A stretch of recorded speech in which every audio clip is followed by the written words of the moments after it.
में तरह तरह के पशु पक्षी रहते थे। उनके बीच एक अनाथ बंदर मंटू भी रहता था। उसे भूख बहुत लगती थी, इसलिए वो अक्सर खाने का जुगाड़ करता रहता था। इसी चक्कर में वो बहुत दूर दूर चला जाता था।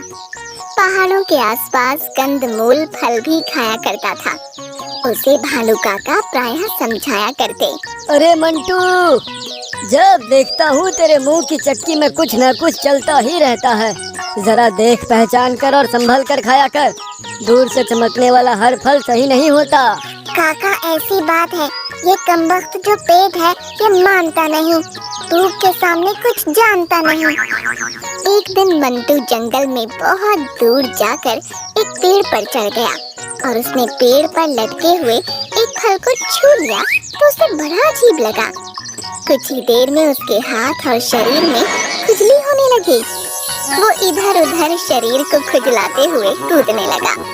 वो कभी नीचे तो कभी ऊपर पेड़ पर चढ़ जाता, कभी भागने लगता, लेकिन खुजली थी जो उसे छोड़ने का नाम ही नहीं ले रही थी। क्यों रे मंटू, बड़ा कथक नृत्य कर रहा है, इधर उधर क्यों कूद रहा है? भूरा भाई कुछ मत पूछो, मेरे सामने वाले पेड़ का फल छू लिया, जैसे बहुत बड़ा गुनाह कर दिया।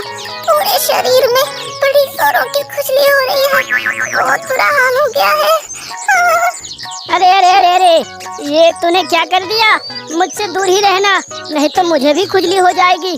तू एक काम कर, अपने शरीर पर मिट्टी लगा ले, खुजली कम हो जाएगी। मंटू बंदर ने शरीर पर मिट्टी लगा ली, लेकिन कुछ अधिक फायदा न हुआ। वो बहुत परेशान हो गया था। हाय, अगर ये खुजली ठीक नहीं हुई तो मैं तो खुजलाते खुजलाते ही मर जाऊंगा। इतना कहकर मंटू नदी के पास पानी पीने चला गया और उसे कछुआ दिखाई पड़ा। मंटू भैया, लगता है पूरे बदन में खुजली ने अपना डेरा डाल दिया है। पानी में डुबकी लगाओ, राहत मिल जाएगी। पानी में से बाहर मत आना, खुजली भाग जाएगी। मंटू ने पानी में डुबकी लगा दी। शरीर पर पानी लगने के कारण उसे आराम लगने लगा। बड़ी देर के बाद उसने राहत की सांस ली। हाँ, कछुआ भाई, तुमने अच्छा रास्ता सुझाया, मेरी तो हालत बहुत खराब हो गई थी। कुछ देर बाद मंटू पानी से बाहर आया तो फिर से खुजली शुरू हो गई। वो फिर दौड़ने लगा और फिर पानी में चला गया। उसे आराम मिला। जब बाहर आया फिर से वही हाल हो गया, खुजली चालू हो गई। वो समझ गया कि पानी उसे तब तक ही राहत देगा जब तक वो पानी में रहेगा। वो किनारे पर बैठकर रोने लगा। भालू काका वहाँ पर आ गए और मंटू को रोता देखकर उन्हें आश्चर्य हुआ। उसे शरीर खुजलाते हुए देखकर वो समझ गए कि मंटू ने खुजली वाला फल छू लिया है। मंटू, तुमने बहुत बड़ी गलती कर दी। जिस फल या वस्तु के बारे में जानकारी ना हो उसे कभी नहीं छूना चाहिए। काका, मुझे इस खुजली से बचाओ, इसने मेरा जीना हराम कर दिया है। इतना कहकर मंटू ने भालू काका के हाथ को छू लिया और भालू काका गुस्से से कूद गए। अरे बेवकूफ, ये क्या कर दिया तूने? मुझे छू लिया, मूर्ख, तूने मुझे छूकर मुझे भी खुजली लगा दिया।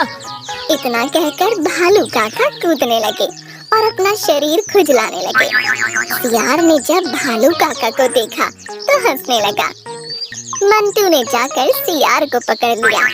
सियार भी खुजली से परेशान होकर कूदने लगा। मंटू, चल मेरे साथ, अब तो करना पड़ेगा इलाज। वो भागने लगे और उनके साथ साथ मंटू भी भागने लगा। बहुत दूर चलकर पहाड़ के पास जड़ी बूटियाँ दिखाई पड़ी।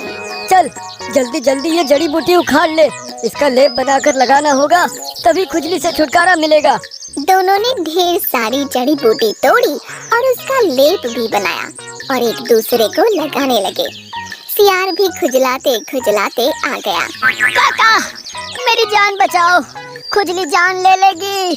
अब दूसरे को तकलीफ में देखकर हंसोगे? नहीं हंसूंगा, नहीं हंसूंगा। भालू काका ने सियार को भी लेप लगा दिया। भालू काका, मंटू और सियार तीनों को जड़ी बूटी का लेप लगाने से खुजली से राहत मिल गई। मंटू और सियार को सबक भी मिल गया। इससे यही सीख मिलती है कि किसी भी वस्तु या फल को बिना जाने नहीं छूना चाहिए। किसी को तकलीफ में देखकर हंसना भी नहीं चाहिए। यदि स्वयं को खुजली ने परेशान किया हो तो दूसरों को नहीं छूना चाहिए।